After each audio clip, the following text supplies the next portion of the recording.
Salut les hobbyistes, c'est Sly Montage et Vince à la Pindouille pour Dungeon of Perdition Miniature Painting. Alors avec Sly, on s'est dit que c'était intéressant peut-être de faire une série de vidéos sur un projet plus important qu'une figurine, c'est-à-dire une unité complète, dans l'objectif, pourquoi pas, de participer à un concours. Dans la région lyonnaise, on a la chance d'avoir plusieurs magasins de hobby qui organisent régulièrement des petits concours, et on a également chaque année, début octobre, la convention Octogone et son grand concours Octopainting avec un jury de peintres professionnels et reconnus. J'ai participé l'année dernière en 2021 et je n'ai ramené aucune médaille, mais de précieux conseils pour m'améliorer. Peut-être que je vais retenter ce concours cette année avec un projet d'unité de Terminator du linceul sur un socle scénique. J'ai déjà peint ce Plagmarine que vous avez peut-être déjà vu sur Instagram ou Facebook. Là, je m'étais vraiment mis en mode compétition. Le schéma de couleur a plu à certains d'entre vous et vous êtes plusieurs à m'avoir demandé évidemment un tuto de peinture pour la création de cette armure.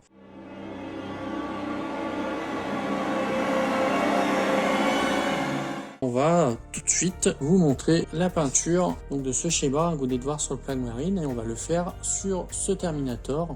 Donc déjà je l'ai bombé en KO Black pour la sous-couche. Pour commencer on va faire du clipping, c'est-à-dire on va tamponner avec un pinceau adapté notre figurine pour lui donner de la texture et créer des premiers dégradés. Je vais utiliser ce type de pinceau. C'est un pinceau The Army Painter Masterclass Miniature Dry Brush. On va commencer dans cette première étape à utiliser du Montfaucon Brown, du Baller Brown et enfin du Elysian Green. Avant de commencer la peinture de ma figurine, je l'ai prise en photo. Sylvain va vous l'afficher tout simplement pour voir un petit peu comment réagissait la lumière. Donc j'ai mis une lampe au-dessus, j'ai choisi un angle d'éclairage. Et ça c'est important parce que quand on va construire nos dégradés et monter notre lumière, on va essayer de copier un petit peu ce qu'on a sur cette photo. Alors vous voyez en haut à droite de son casque, le haut de son poignet gauche, le haut aussi de son ventre, la partie droite de son ventre, donc à gauche pour nous. Vous pouvez voir au niveau aussi des jambes, du bout de ses bottes.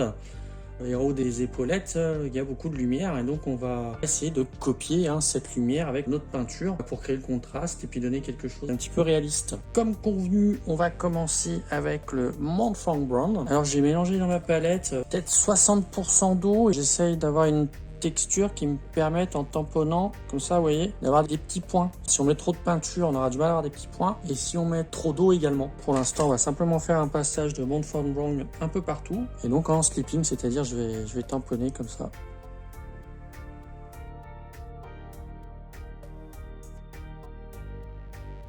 Donc à un moment, je viendrai peut-être prendre un pinceau plus petit pour passer dans certains angles difficilement accessibles.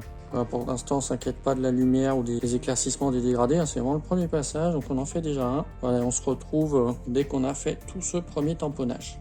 On va voir ce que ça donne après le premier passage de stippling avec le Montfaucon Brown.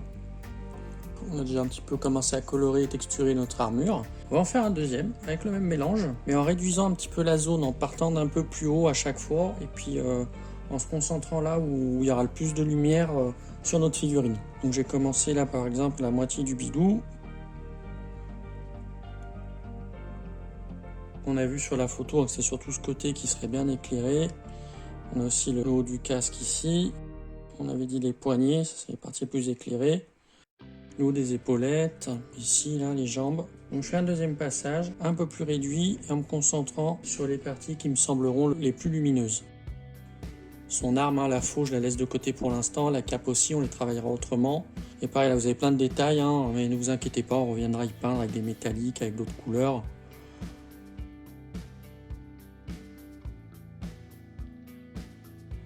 Hop, là où il y a le plus de lumière aussi.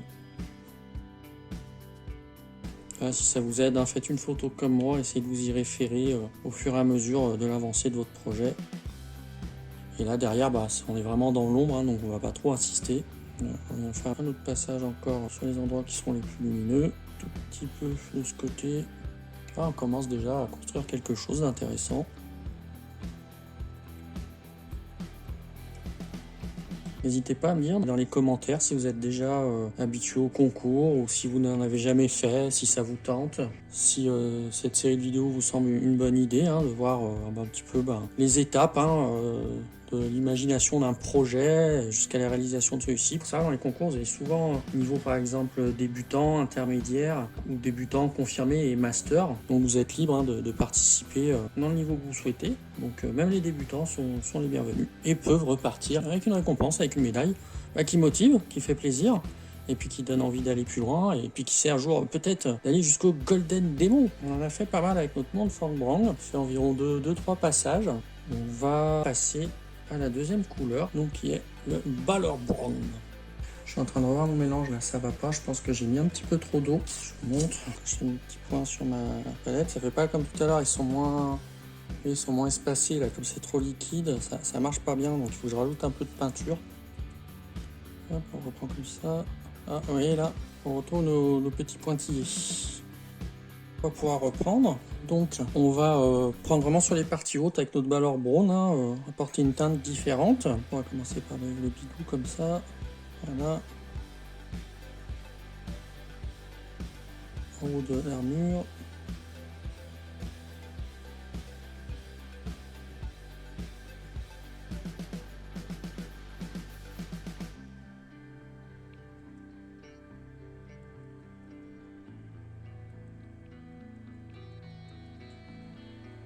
En haut du casque. Au début, ça fait un peu violent comme transition, mais en séchant, ça s'adoucit. On va en mettre aussi là-haut sur les espèces de... Je sais pas ce que c'est, de machin cornu. Sur les parties hautes, on se concentre, là où la lumière arrive le plus. Un petit peu là sur le côté. Sur la jambe derrière, là. J'en mets aussi sur les cornes, là, je sais pas encore comment on va les peindre, mais j'en mets, comme ça, on verra. Si je garde comme ça, ça m'aide pour la suite de la peinture. Je reviens une deuxième fois. Et là, cette jambe, celle-ci, elle est plus éclairée, parce que celle-là, dans la position elle va être plus dans l'ombre. Puis sa chaussure ici qui sera éclairée.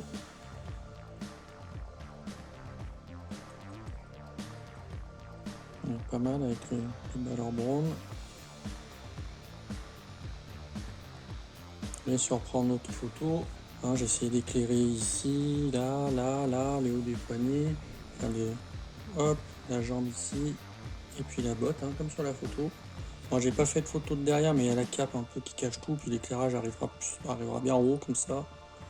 C'est moins complexe derrière. On va mélanger un petit peu de Balor Brown et de Montfort Brown pour retravailler un petit peu la transition au niveau du bidou. Ici, vous voyez, c'est peut-être un petit peu... Quoique après, avec les glacis et la vie que je vais faire, ça va sûrement s'atténuer.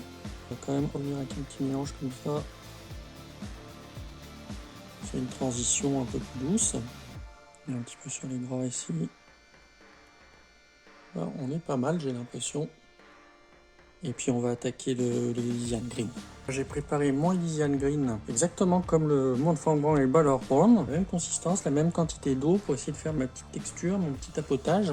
On va prendre vraiment tout en haut, vraiment des parties qui seront les plus éclairées dans un premier temps. On va faire le haut du bidon ici. Le haut du casque. Tranquillement, vraiment délicatement. Le haut du poignet. Le haut de l'épaule, là on peut y aller. En fait, on part du vert à la lumière pour arriver au marron foncé dans l'ombre. J'ai ma petite photo en fait à côté sur mon écran d'ordinateur et je viens tamponner là où j'ai ma lumière, tout simplement, pour en mettre là-haut. Alors je sais pas encore là-haut, je vais peut-être y modifier, je sais pas. On la mine ici, en haut du bras. Je vais revenir faire un petit passage en réduisant la zone.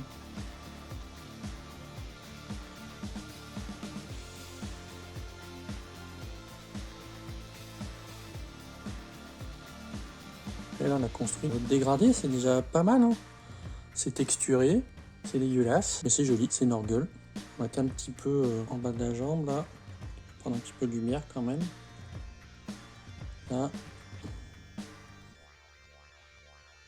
Allez, je reviens encore une fois sur les parties les plus hautes. Il faut vraiment pas mettre trop de peinture au bout de votre pinceau.